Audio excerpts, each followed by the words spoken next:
Hello there, everyone. Welcome to the channel if you're new. Welcome back if you aren't. I am EDJ, Roman name Edwinius.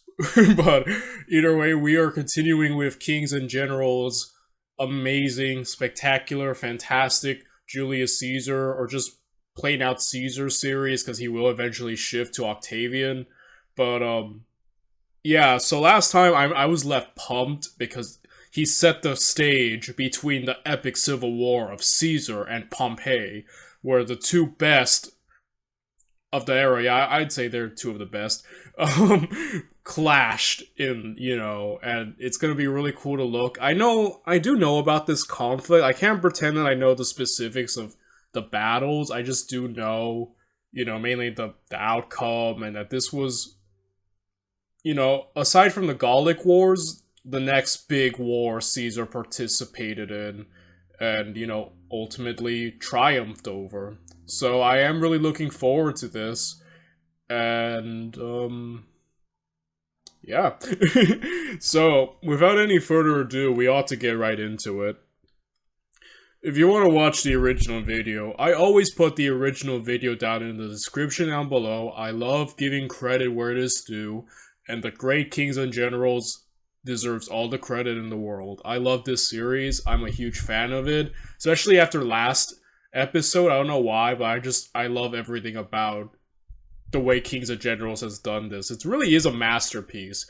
It's up there with Napoleon. I mean, we're not done yet, but I'm getting vibes that this is going to be just as good as Epic History TV's Napoleon, I don't know. Pretty big claim to make right now. We're not done, but I guess we'll find out. Let's get to it.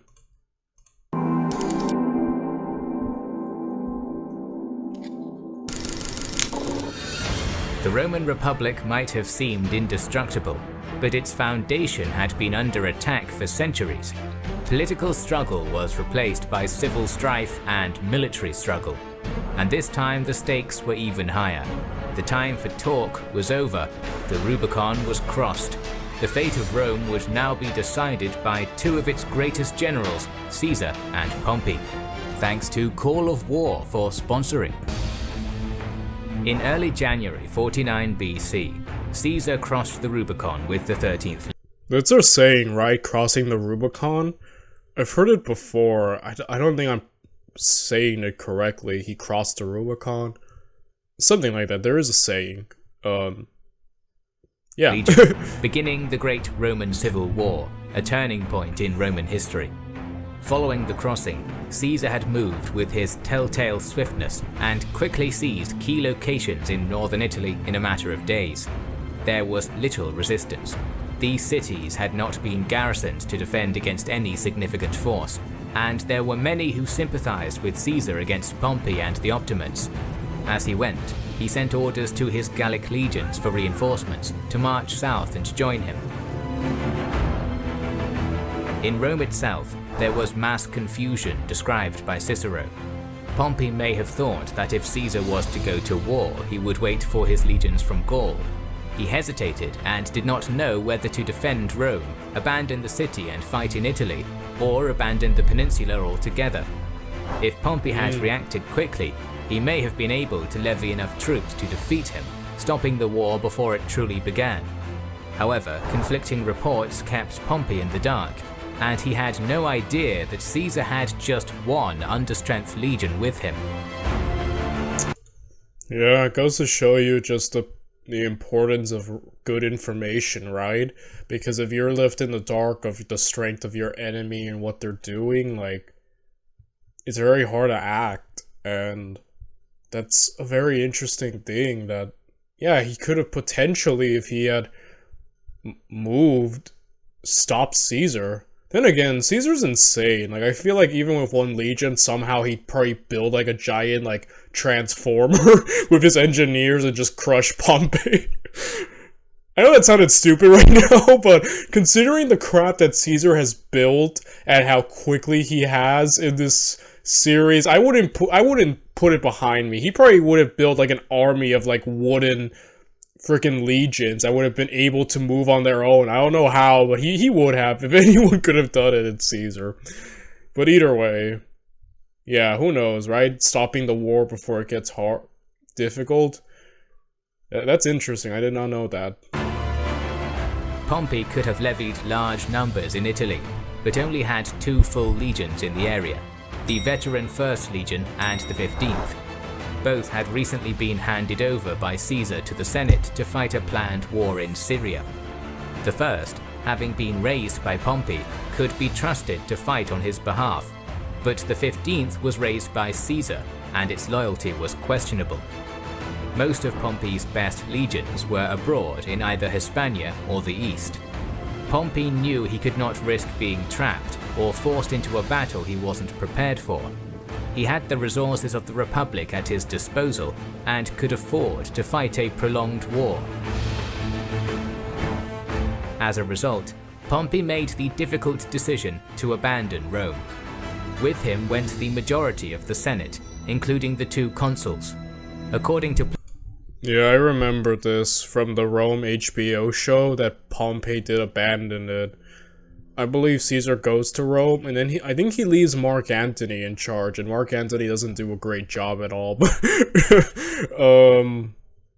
At least that's how the show did it. Obviously, it's a show, and not everything's historically accurate, and But that's kind of like what I remember, at least in terms of Pompey just leaving Rome. But, yeah, leaving Rome still, though, that's gotta be a big morale hit, right? Like, it's like, I guess the equivalent here is if, we had actually, no, wait, it would be like abandoning Washington or the White House, it'd probably demoralize a lot of Americans if, somehow that were to happen, because it's like the city, either way. Plutarch, abandoning Rome was an early blow to the popularity of the Pompeian faction. Cassius Dio gives a much more divisive picture of the Roman mentality, saying that in doing this, Pompey had made an enemy of his supporters. Moreover, in the rush to evacuate the city, the treasury of Rome and the temple treasures were abandoned. For Caesar, this was ideal. With the city and treasure abandoned, he was content to bypass it and claim it later, focusing instead on trying to catch Pompey and capturing other cities in Italy to cut off support for the Pompeians and rally more men to his cause. Despite this fortuitous start, Caesar also suffered a blow in these early stages of the war.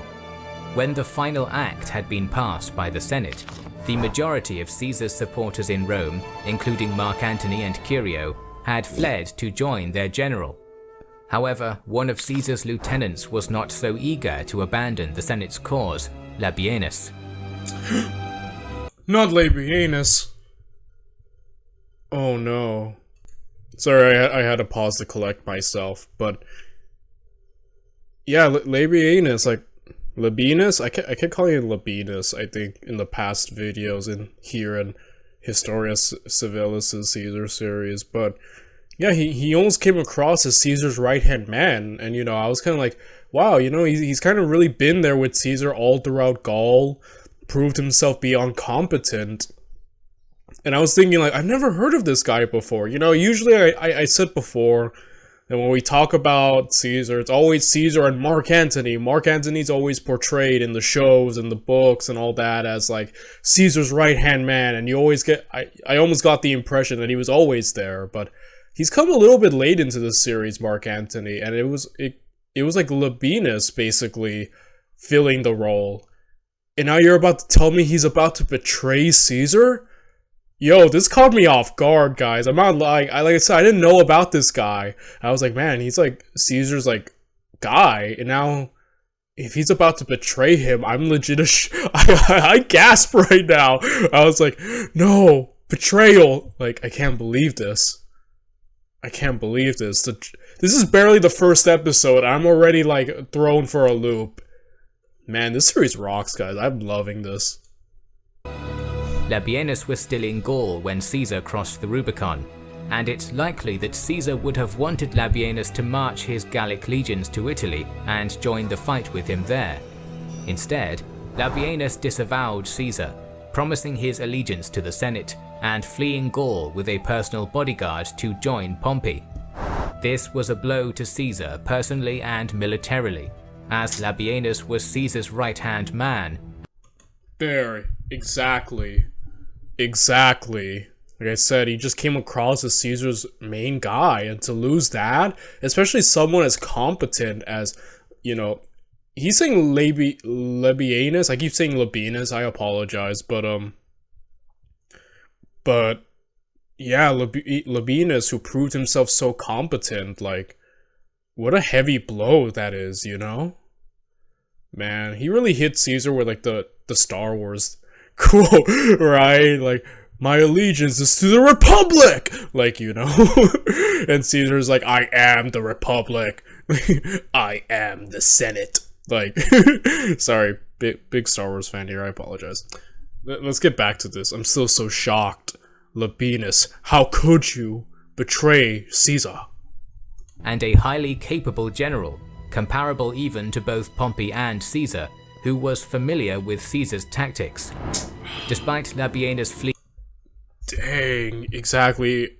I hate that I know the outcome of all this, that Caesar wins, because I swear, if I didn't know history, at least that, this would have been amazing. I'd be on the edge of my seat. I'd be like, is Caesar gonna lose? Oh man, still so shocked. In Gaul, Caesar's legions still followed their orders to move towards Italy. Two of the closest legions, the 8th and 12th, were already beginning to cross into Italy to support their general. Yeah, so far, despite the huge morale boost of losing Rome, you know, Pompey, again, he still is very competent, and I guess I would compare Labienus kind of like when Bernadotte, I mean, forgive me always bringing up Napoleon, right? But it's comparable to when Bernadotte joined the coalition, and not, I know there's a lot of differences, I just mean the main part that's comparable is having someone with insider knowledge, right? Because Bernadotte played a huge part in, you know, the Sixth Coalition, was it? Where he basically helped come up with the plan, the genius plan of not fighting Napoleon, but fighting everyone but Napoleon. So, you know, just having someone with insider knowledge on the enemy's side, which, you know, we'll see how much it affects Caesar. Like, I don't know the amount of battles these two had, or how much Caesar won, and if it was neck and neck, or did Caesar dominate. Like, we're about to find out, but I'm wondering if this Labienus being a part of Pompey's group would attribute to Caesar losing at all. What is Caesar's loss record? Wait, let me take a look. Okay, he's lost a few battles. Alright, I was just checking. I didn't look too much into the battles because I don't want to be spoiled, but he has lost a few battles, okay. Because I was like, he has a pretty great record right now, you know? Overall. We know, like, Napoleon lost a few, so, you know. Almost a dozen, so... Or almost, like, 10, so, I don't know. Not exactly 10, but he was up there, like, point is. Let's get back to this. Caesar continued his push south. Pompey began to rally the defences around Capua, and raise an army in the south. He still had the veteran 1st Legion. The 15th Legion had remained loyal to him, and he had ordered many cities to raise levies against Caesar, quickly building his numbers. However, one man, Domitius Ahenobarbus, decided to take the initiative against Caesar. Counter to Pompey's orders, he took 30 newly levied cohorts, equivalent to around 3 legions, to Corfinium, an important crossroads town. By the time Caesar reached Corfinium, the 8th and 12th legions had caught up with him, giving him 3 battle-hardened legions. Faced with such a formidable force, the Pompeian levies lost all desire to fight. They implored Ahenobarbus to surrender, and he reluctantly agreed. Caesar showed clemency to both. Oh my goodness. What was his plan? Just fight? Fight without the main army? What? Oh my gosh, Ahenobarbus. That was kind of stupid. I'm sorry, but that... And those Romans, man, they're go-getters, but dang it, like... Yeah, that was dumb. That was really dumb. The levies and Ahenobarbus. Ahenobarbus was pardoned, but he quickly returned to Pompey in southern Italy to continue the fight. Wow, like he literally just wasted manpower that Pompey needs at the moment, but... Okay, so we have seen Caesar pardon him, a fellow Roman, and I've said before that Caesar's a very brutal man to his enemies, but to his Roman enemies, he was very forgiving. You know, a lot of the people he pardoned, I mean, it came back to bite him in the butt. So, you know, he could be a man of extreme cruelty, but also a man of great mercy, mainly to Romans. And, you know, I guess that kind of goes to show you the nature of Caesar. But it is amazing that, like, when Napoleon did good things or, like, you know, showed mercy, I never doubted that he wasn't what's the word I'm looking for? I just kind of took it at face value, I guess you could say. But when Caesar does things, even out of seemingly kindness or graciousness, I'm always like, there's always an ulterior motive, right? I always feel like with Caesar, everything he did, there's always an ulterior motive. Even with pardoning Romans, like in my head, I'm thinking he probably mainly pardoned them to build up political clout and to make more allies so he can increase his power. You see where I'm getting at? Like, that's the first thing that popped in my head. It's not, maybe Caesar just wants to be nice or wants to be cool to his fellow Romans. It's always, there's something, he's always doing something, he's always planning something. It's always something to benefit him, you know? Which I guess goes to show what I think of Caesar, I guess. Even I'm starting to realize that, you know, I'm not sure that's a good or negative opinion. Like I said, I've always felt like I'm pretty neutral on Caesar. I don't view him as a monster. I don't view him as, like, the hero that some would. I feel very neutral. I have no opinion, and I guess that makes me susceptible to influence regarding him, you know? But it is interesting. I find it interesting that that's the first thing that popped in my head. Everything he does is to help himself at the end. There's no just, I want to be nice. There's always something with him, so... Yeah, I guess we'll find out. You know, I am interested in finding out where my opinion of Caesar ends by the end of these series from Historia Civilis and Kings and Generals. I wonder if I'll think of Caesar as a great guy, or I'll think of him as a villain, or... will I still remain where I am, you know, kind of like not sure of what he is? I guess we'll find out. The levies, on the other hand, were made to swear allegiance to Caesar, forming the 15th, 16th, and 17th legions, swelling his numbers even further, and reducing Pompey's without a battle even being fought. He immediately sent these men to prepare for an invasion of Sicily and Sardinia, whilst he continued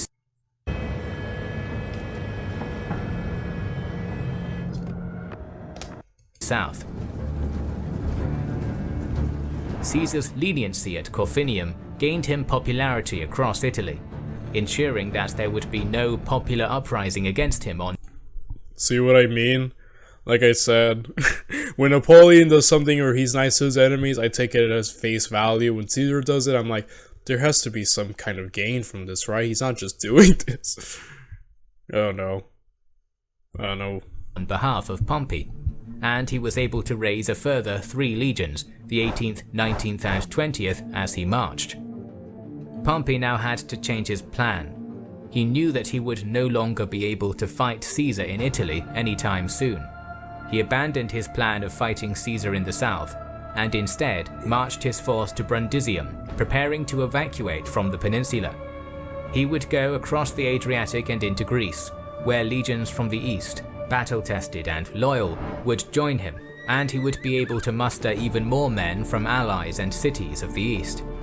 Moreover, he had numerous legions in Hispania, and with their help could have encircled Caesar in Italy, but first he had to escape. Caesar needed to move fast.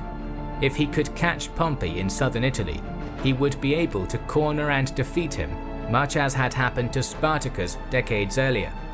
As he pursued Pompey into the south, he continuously sent envoys insisting he would step down from command if Pompey would do the same. All such offers were refused. Pompey legally had the authority to command armies, and Caesar was a criminal. The time for negotiations was long gone, and it is likely Caesar himself knew this, so the envoy's true intention was likely to continue to buy him favor with the populace as he continued to chase the Senate. In early March, Caesar and his 6 legions caught up with Pompey at Brundisium. By the time that Caesar arrived, Pompey had already managed to transport half his force across the Adriatic. Caesar wasted no time, immediately besieging the city and beginning construction of a breakwater across the harbour to block it. In response, Pompey built large towers on merchant ships that could fire down on Caesar's engineers to hamper their progress. The strategy was effective, and Caesar's engineers... Of course, Pompey is not slacking either. He's not a nobody. He's an experienced man himself in the arts of war. So it's like, genius. Caesar, we've seen the amazing things his engineers are able to do. They can rebuild bridges in a day. They can, create new ones. They can build fleet. They can do everything. He must have seen this. He was like, let me stop Caesar in one of his greatest, advantages, which is his engineers. Like, genius, Pompey, genius. Finally, someone who sees just the power of Caesar's engineers and wants to stop it. Pompey is a very I was looking at some of his feats, not too much. I don't want to spoil myself too much, but I do believe he was responsible for, I think he helped conquer Jerusalem, or played a part in that. He also, I think, was the one responsible for the stamping out of the Seleucid Empire. I think Seleucid's the right word. One of the successor Alexander the Great empires. He was responsible for putting it to death, essentially. And, he's called Pompey the Great, so he's definitely not a chump, So, like I said, I'm amazed. Finally, someone saw the danger of Caesar's engineers and actually did something about it.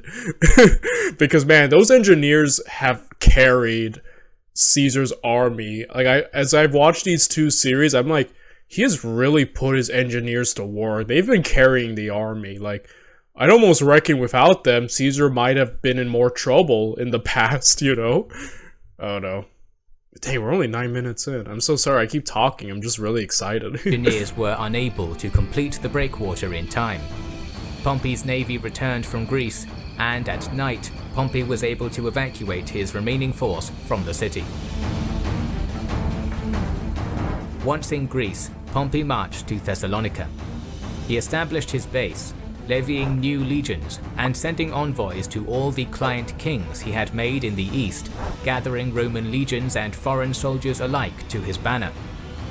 Meanwhile, he sent subordinates to Sicily, Sardinia, and North Africa, the 3 key grain suppliers of Rome. Pompey would mobilize forces from across the world to effectively besiege the whole of Italy, cutting off the grain supplies and starving Caesar into submission. It had taken Caesar just 3 months to force Pompey. I'll give it to Pompey. I'm really liking his tactics here.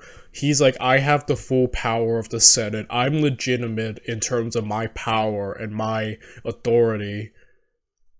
He is relying on his past exploits to assemble this giant multinational army, from his many allies, while he can basically siege Italy.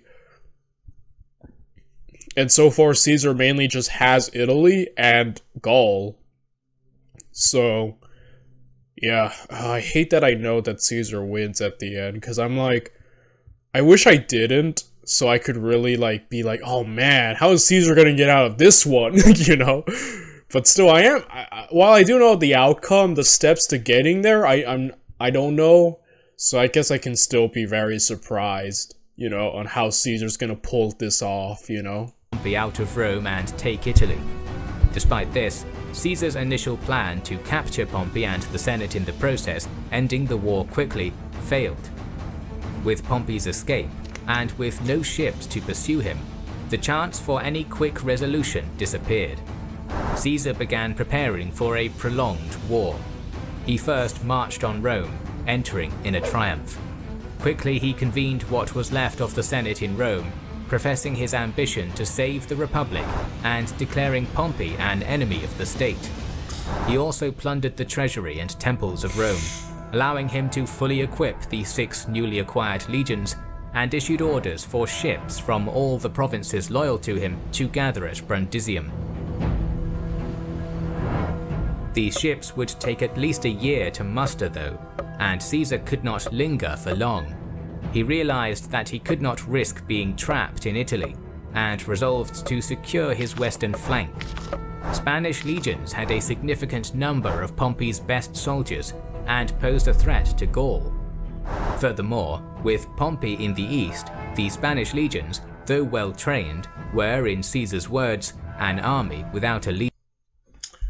It kind of goes to show you, you know, you obviously could have great soldiers, but like without their leader, like you can really demoralize an army. You can really kind of defeat an army if you get rid of their head, you know?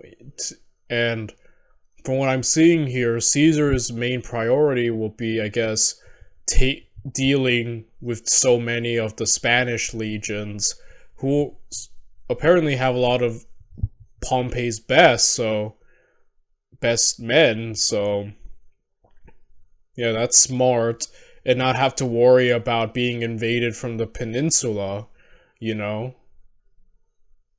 Yeah, that's sound, okay, you know? I'm off to meet an army without a leader. When I return, I shall meet a leader without an army. Caesar would attack Pompey's force in the west individually, attempting to defeat them in detail before returning to Pompey.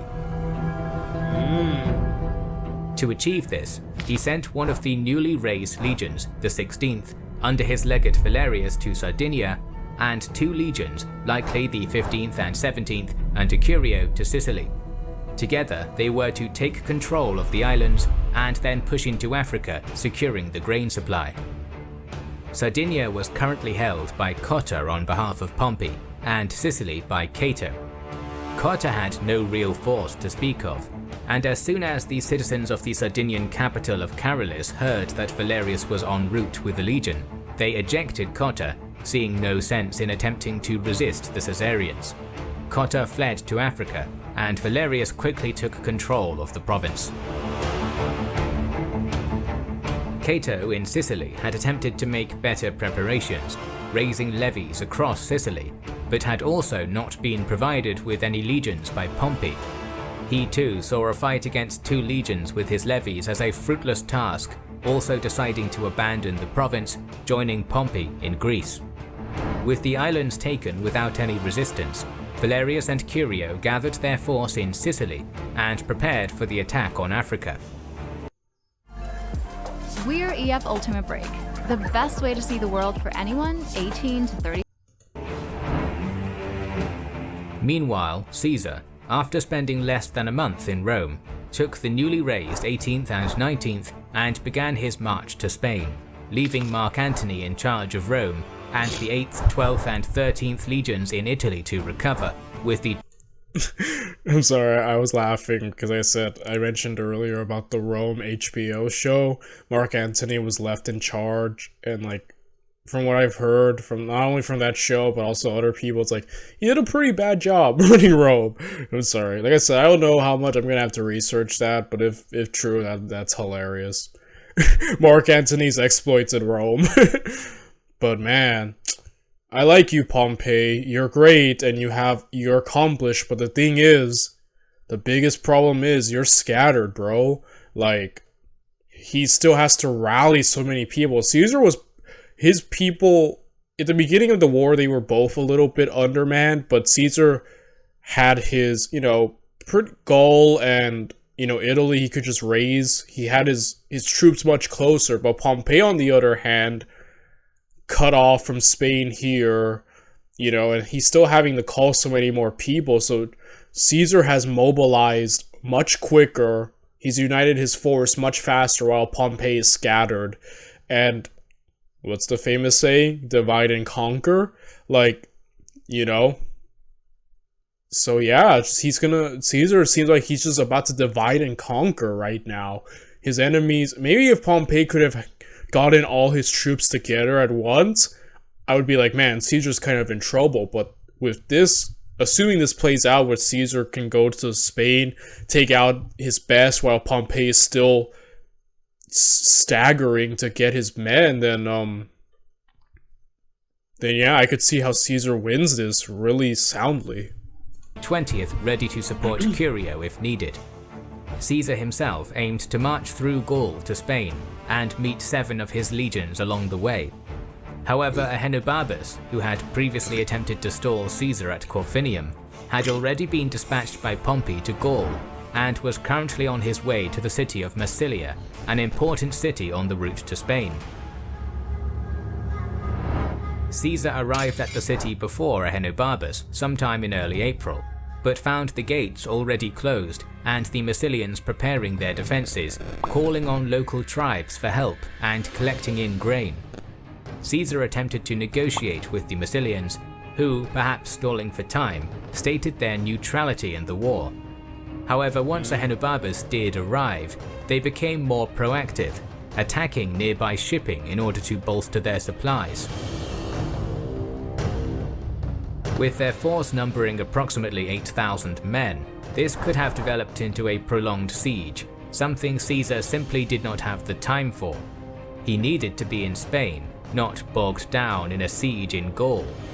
As such, he left the 3 legions with Trebonius in control, while Decimus Brutus, who had proved his knack for naval command against the Venetii, was to command 12 ships. Caesar then continued to Spain with a bodyguard of approximately 900 cavalry. Another legate of Caesar's, Fabius, had been sent with 3 legions in advance to make a foothold in Spain, taking control of the Pyrenean passes. Soon another 3 legions from Gaul, as well as auxiliaries, joined them. Caesarian forces would have been approximately 25 to 30,000 legionaries, 5,000 auxiliaries, and 6,000 cavalry, all veterans of the Gallic Wars. Now united, they Holy crap, this is escalating so quick. Dude, yeah, like I said, we covered a lot in the Napoleon series, Divide and Conquer. That was Napoleon's specialty.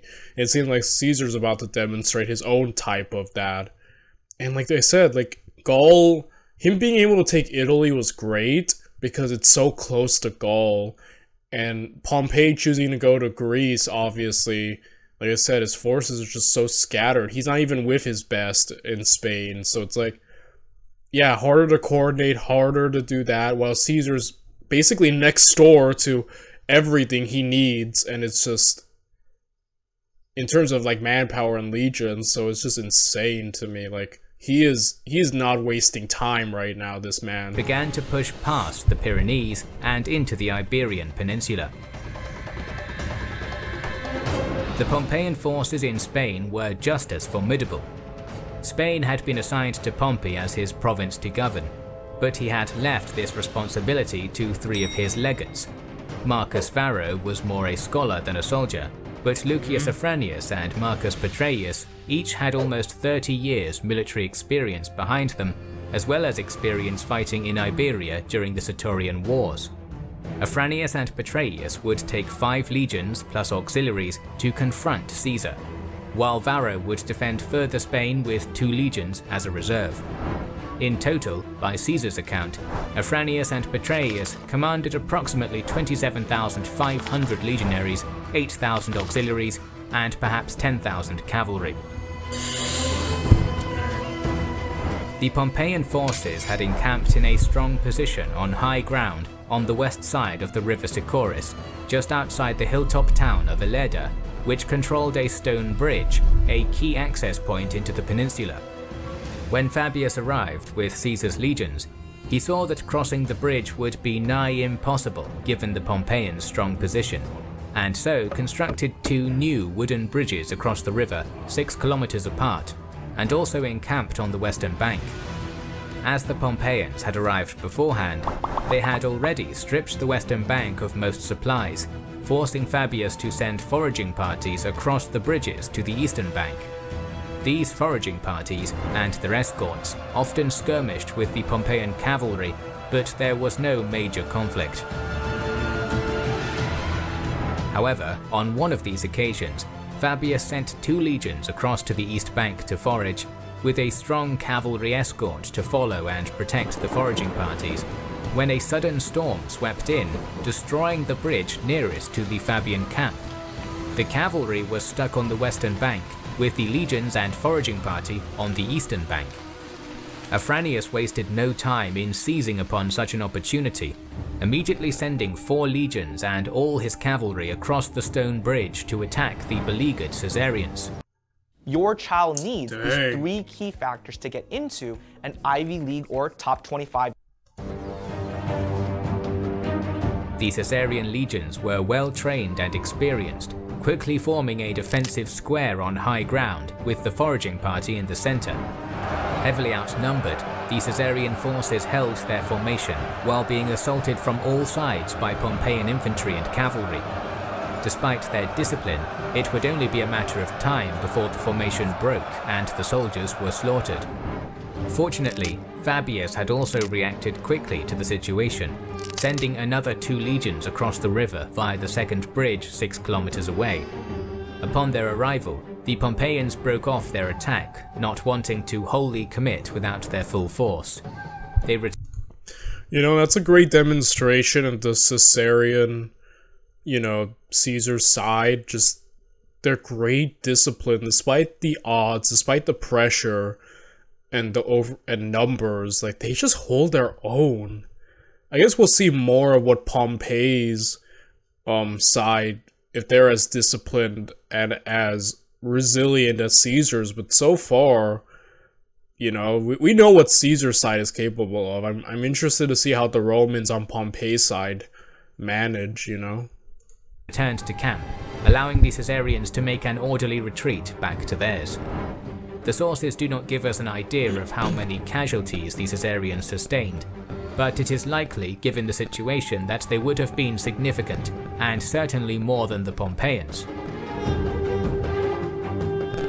A couple of days after this engagement, sometime in June, Caesar arrived at the camp with his bodyguard. Fabius, despite the prior engagement, had fulfilled his duties well. He had pushed through the Pyrenees, established a foothold, and kept Afranius in place until Caesar arrived. Nonetheless, Caesar quickly took control of the situation, finishing the repairs on the first bridge started by Fabius, and then going on the offensive. Leaving just 500 men in the first Fabian camp, Caesar marched the rest of his force nearer the town of Ilerda, offering battle to Afranius. Afranius did bring his force out of camp, but held them on the high ground, refusing to attack. He was no fool, and could not sacrifice his strong position so easily. Seeing that Afranius would not be drawn into a pitched battle, Caesar deployed his legions in 3 lines just 200 meters from Afranius's camp. The first 2 acted as a screen, whilst the back line dug trenches as the start of a fortified camp. The plan worked, and Caesar's force was able to retreat behind these defences for the night. The next day he expanded on the defences, assigning 1 legion to each side of the camp, the other 3 acting as a defensive line. Afranius tried to use his force to harass the workers, but Caesar's 3 defensive legions were able to prevent them from doing any real damage. With the camp now fully fortified, Caesar ordered the 500 men and baggage from the Fabian camp to join him in the new camp. Caesar soon noted a mound between Afranius's camp and Ilerda, and determined to take and fortify it, thereby cutting off Afranius from the supplies in the town. Starving out an enemy by such tactics was a favoured strategy of Caesar, and he had tried something very similar at Gergovia against Vercingetorix. Gathering 3 legions, The 9th, 14th, and likely the 10th, he drew them up for battle. Caesar first sent the vanguard of the 14th to charge the mound, hoping to take it quickly and hold it while the rest of Caesar's legions followed up in good order. However, Afranius was quick to react, sending his own force to charge the mound. Afranius's men gained the top first, and with the advantage of the high ground, forced the men of the 14th to retreat back to their standards. Afranius reinforced his men and attempted to push his advantage, chasing Caesar's men and beginning to push the now shaken 14th Legion on Caesar's right flank. Caesar himself notes how fiercely Afranius's men fought. Long campaigns against the Iberian tribes had made these men battle-hardened and fierce fighters who fought in a looser formation than Caesar's legions. Caesar's right flank began slowly giving ground, the 14th attempting to retreat to higher ground. Seeing his line on the brink of breaking, Caesar ordered the 9th Legion to support his right flank, pushing back the Pompeian forces. The Pompeians quickly retreated to a stronger defensive location, taking up positions on the high ground outside the walls of Ilerda. This really is the battle of who can have the high ground, right? Who shall have the better defensive position. But yeah, okay, we're seeing some of the resilience of the Pompeian side. I don't think that's the official term. Caesarian, the other one. I'm calling them Pompeian. But yeah, we're seeing the resilience of them, and at the end of the day, they're all Romans. They're kind of like built for combat and war, so you know, it's like just meshing these two destructive sides against one another. And yeah, you're seeing the resilience of both, but at the end, he did mention that they fought in a looser formation, while Caesar's was more, I guess, it ultimately come down to discipline and also the leadership. Like, you know, they're doing pretty well so far without Pompey, but I'm almost wondering if they would do even better. I think they probably would. I feel like Pompey is pretty up there. He probably can hang with Caesar. I mean, I guess we'll see what they eventually clash, right? But, yeah, it's just, I don't know, this dude who's currently leading against Caesar, obviously a veteran with 30 years of experience, but, still, it is Julius Caesar, you know? The man has very little equals in this era, so I guess we'll find out. The 9th Legion, thinking the Pompeians were routing, pursued them, but quickly found themselves caught in a precarious situation. The slope of the hill that Ilerda was situated on was narrow, funneling the 9th and exposing them to a hail of missiles from the Pompeians on the high ground. The fighting was bitter, with each force sending reinforcing cohorts to refresh the front lines. For 5 hours, the two forces struggled on the slope below the town. In a last bid to salvage the situation, Caesar ordered his infantry to charge the lines, pushing over the crest of the slope and forcing the Pompeians against the walls of the city. With the crest of the slope gained, Caesar's cavalry was finally allowed room to maneuver and charged between the forces, allowing Caesar's legions to retreat in good order to their camp. In Caesar's account, he portrays this as a draw, saying 70 of his men died with 600 wounded, compared to 200 Pompeians dead. The reality is that Caesar lost the day.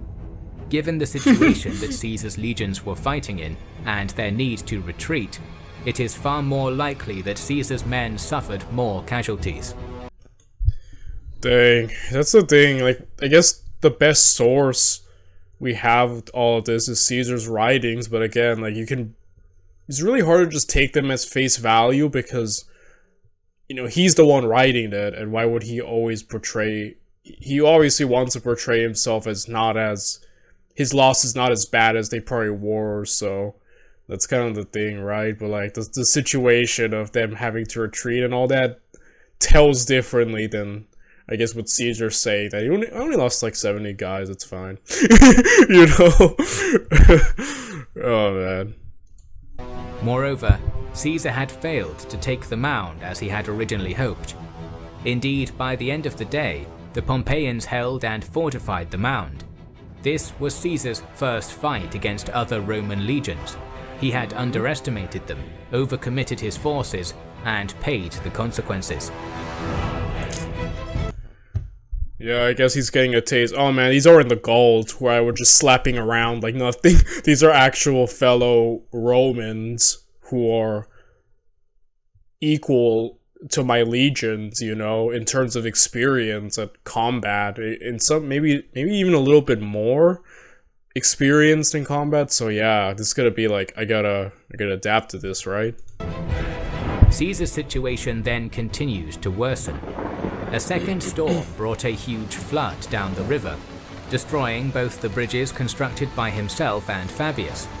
Caesar was cut off from his supply line, and the supplies he did have were dwindling. Afranius, on the other hand, had an abundance of supplies he had collected in Ilerda prior to Fabius's arrival, as well as control of the Ilerdan stone bridge. Caesar did have supplies, and almost 6,000 auxiliary reinforcements of archers and cavalry en route from Gaul. But with control of the bridge, Afranius was able to send 3 legions to attack them, killing 200 and forcing the rest to make camp on high ground. For the time being, the situation for Caesar was precarious. His army had, so far, had the worst of the fighting, was running low on food, and was cut off from reinforcements. Afranius even sent messages to Varro, declaring the war to be almost won. However, if there was one person who could turn such a disaster into a victory, it would be Caesar. And in the next episode, we will learn how he found a way out of this predicament. The sponsor of Always finding a way out, man. You can't trap Caesar, dude. He's just too good. And yeah, guys, that was another great episode, and I can't wait for more. So I feel like I've said enough. I'll stop for today. But I will see you all in the next time. So till next Wednesday, everyone. Bye.